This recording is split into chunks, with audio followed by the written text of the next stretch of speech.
आप आगे, आपसे पहले अरविंद केजरीवाल जी आते थे। क्या लगता है देश में जो विपक्षी एकता को एक लामबंद करने की कोशिश है, उसकी मुहिम है, केंद्र सरकार का जो ऑर्डिनेंस है उसके खिलाफ है, आपकी क्या प्रतिक्रिया? ये हम लोग केंद्र सरकार के ऑर्डिनेंस के पर तो हमारे राष्ट्रीय जो हमारे नेता लोग हैं, नीतीश जी ने और राष्ट्रीय अध्यक्ष जी ने अपना बयान दिया है कि हमारा क्या व्यू है। जहाँ तक 12 तारीख को जो विपक्षी एकता की बैठक हो रही है, उसमें माननीय मुख्यमंत्री जी ने सभी लोगों से आग्रह भी किया है, व्यक्तिगत रूप से मिलकर के भी आग्रह किया है और पत्र के माध्यम से दूरभाष पर भी आग्रह किया और सब लोग जा रहे हैं।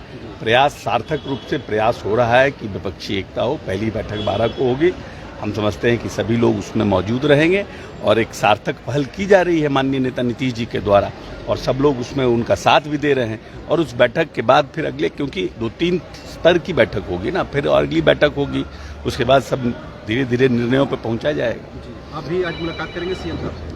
नहीं, सीएम साहब से तो हमारी भी मुलाकात हो गई है, माननीय राष्ट्रीय अध्यक्ष की मुलाकात हो गई है, नीतीश जी की मुलाकात। हम पार्टी के संगठन के काम के लिए आए, जो पार्टी को हमको हम लोग मानते हैं कि जदयू का यहाँ पर पोटेंशियल एरिया है और कहीं ना कहीं और काम करने की आवश्यकता है संगठन पर, उसके विस्तार के लिए आए हैं और उसके विस्तार के लिए घूम रहे हैं।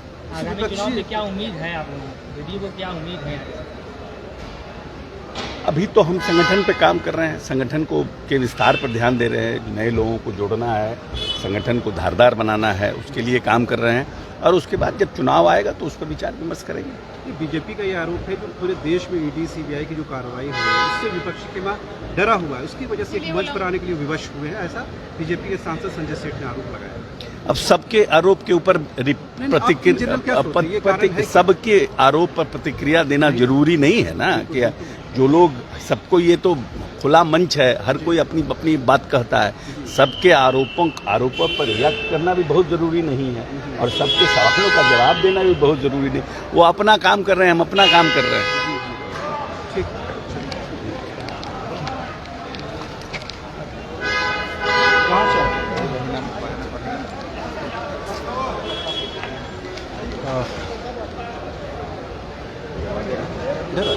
सामने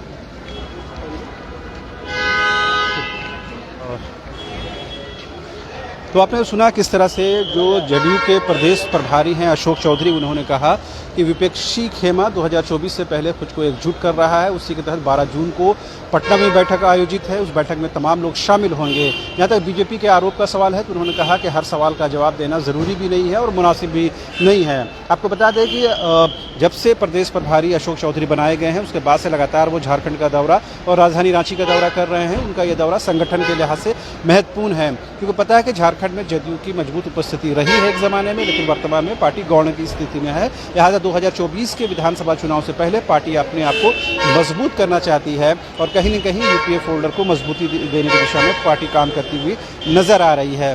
लेकिन फिलहाल अरविंद केजरीवाल का दौरा है, मुख्यमंत्री हेमंत सोरेन की मुलाकात है, लिहाजा इस मुलाकात को लेकर के उन्होंने कहा कि देश भर में विपक्षी एक हो रहे हैं, लिहाजा उसी क्रम में तमाम एक्टिविटी हो रही है और 12 जून की जो बैठक है वो बेहद महत्वपूर्ण मानी जा रही है। तो हमारी कोशिश ये है कि एयरपोर्ट से लेकर मुख्यमंत्री आवास तक जो भी राजनीतिक गतिविधियां हो रही हैं उन तमाम गतिविधियों से आप सबको सबसे पहले रूबरू कराएं। उसी के तहत हम रांची एयरपोर्ट पहुंचे और यहाँ पर हमने आपको संजय सेठ की भी बात सुनाई और अशोक चौधरी की भी बात सुनाई। फिलहाल मुझे और मेरे कैमरा सहयोगी विकास को दीजिए इजाज़त। नमस्कार।